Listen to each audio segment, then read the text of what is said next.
Hi, this is Michael from Wedding Music Charleston. I want to give you 5 things that you should know when you're trying to hire a DJ. Actually, really if you're trying to hire any vendor, but if you're trying to hire a DJ, these are the 5 things that are important for you to know about when you contact them.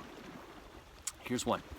The venue that you're going to be having your wedding at, the location address of the venue obviously is very important. Every venue is a little different, especially for people that are loading equipment in.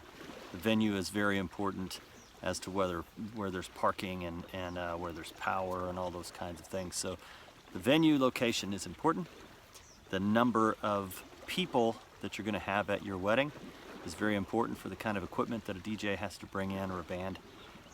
The number of locations that you're going to need music or amplified sound at. So if you're having a ceremony, let's say you have a venue, for instance, the Pepper Pavilion in Allendale. You have the venue, and that's the venue, but you're going to have the ceremony outside on the lawn, and then you're going to have cocktails out on the porch, and then you're going to have the reception inside. So those are 3 specific locations that you need to have amplified sound or music at, so that your people will have what they need to hear.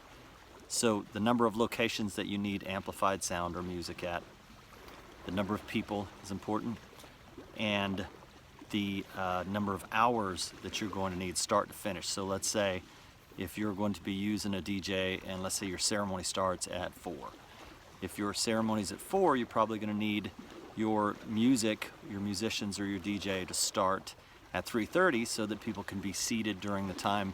Guest seating can happen during that time, the prelude music. And so you'll have 3:30 to 4:30 probably is your ceremony.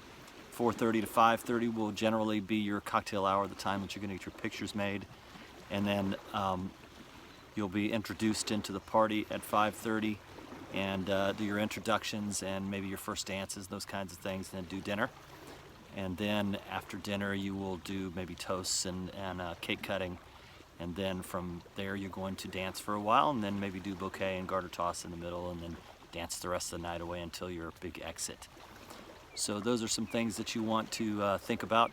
And the last one is options. What are the specifics of what you have in your mind, the vision that you have in your mind? Let's say if your ceremony, if you've got 125 people coming to your wedding and you want everybody to hear you or hear the officiant at the wedding, then you're going to need probably wireless microphones for the officiant and or somebody else that may be doing a reading or a prayer or something like that. You might have to have 2 wireless mics. Let's say you want the officiant to be heard, but you have a bridesmaid that's going to read a Bible scripture or something.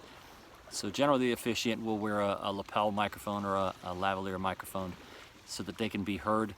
And then you could have a handheld microphone that you can pass around for other people to hear if you'd like to do that.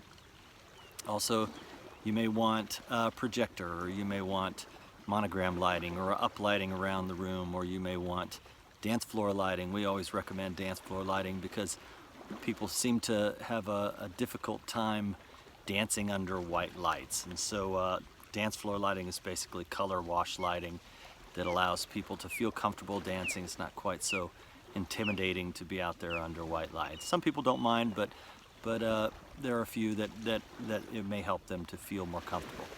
So dance floor lighting is something to think about. Uplighting is just around the room, the lights that light the walls up. That's called uplighting. And you know, there are many options that you can choose from, and generally the pricing sheet or the website will show you that kind of stuff. So those are the 5 things you need to know. And here are a couple other things you want to ask your DJ if you're going to be talking to a DJ. So 1, ask your DJ, am I going to be working with you specifically? And the person that I'm talking to now, is that going to be the DJ at my event? Which is pretty critical for you to know who the actual person is. And you need to look at reviews, obviously, and be able to see, you know, all of the good, bad, and ugly of the reviews, and make sure that you understand that, and get a feel for if the music that you want played is in the wheelhouse of the DJ or the band that you're going to be working with. A lot of times bands as well, just as a sidebar about bands, there's a lot of great produced videos of bands out there that have taken a lot of production time to put together, and they look beautiful. That doesn't mean they play well live, and so I think it's pretty important either to be able to try and go see the band live or see live videos taken at a venue somewhere live of the band playing, so you kind of actually get a feel for what the band's going to be like. So that's your quick questions to ask. And insurance, those are things that are important. Cancellation policies, those are things that are important for you to know about. You got to find somebody that's a professional. How many years they've been actually doing weddings, that's pretty important. There are a lot of club DJs, and not knocking what they do. Club DJs are great at what they do, but a wedding's very different from a club.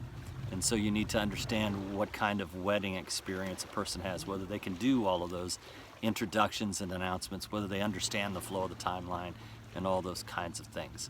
So that's my quick tips for choosing a wedding DJ for your important event. My name is Michael from Wedding Music Charleston. Check us out online. Look at us on Facebook and Google. We're all over the place, tons of great reviews. Love to help you out.